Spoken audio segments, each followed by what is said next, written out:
వేసుకోవాలా? ఆడ కూర్చొని ఏం చేయాలా? ఇక్కడ ఏమైనా వ్యాపారాలు ఉన్నాయా? మన దరిద్రం ఏంటంటే మన రాష్ట్రంలో మన ఎమ్మెల్యేలు, మన ఎంపీలు, మన ప్రజాప్రతినిధులు, మన పార్టీ నాయకులు ఎవ్వడూ వ్యాపారాలు చేయడు. 100కి 90% వీళ్ళ వ్యాపారాలని ఇతర రాష్ట్రాలను ఉంటాయి. Because of safety, security. ఇక్కడ ఉంటే నెక్స్ట్ ప్రభుత్వం మారినప్పుడు ఎట్లా తొక్కేస్తారో మనం చూసాం కదా. రాష్ట్ర విభజన తర్వాత ఈ దరిద్రం బాగా పెరిగిపోయింది. విభజనకు ముందు కొంచెం హైదరాబాద్లో ఉండే వీళ్ళ వ్యాపారం. స్టేట్ డివిజన్ తర్వాత అక్కడి నుంచి వాళ్ళు ఎవరు తెచ్చుకురాలేదు వెనక్కి. చంద్రబాబు నాయుడు గారు భారతీయ, దాని పేరేంటది, హెరిటేజ్ తెచ్చారు ఇక్కడికి, హెడ్ క్వార్టర్.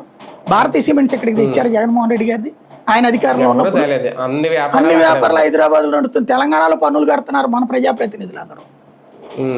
వీళ్ళందరూ అక్కడే వ్యాపారాలు చేసుకుంటారు, బెంగళూరులో, చెన్నైలు, హైదరాబాదులో. మరి ఏం చేయాలి? ఇక్కడ డబ్బులు ఉంటేనే ఇక్కడ ఎన్నికల్లో పోటీ చేయాలి. పాప వాళ్ళ తప్పడానికి ఏం లేదు.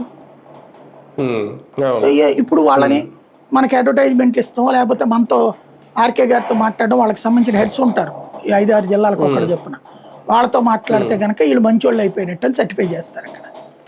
ఇంకొక విషయం సార్, ఇందులో ఆయన మొదటి నుంచి రాసుకొచ్చింది కూటమిలో ఉన్న 164 మంది ఎమ్మెల్యేలు క్లియర్గా నెంబర్ వేశారు.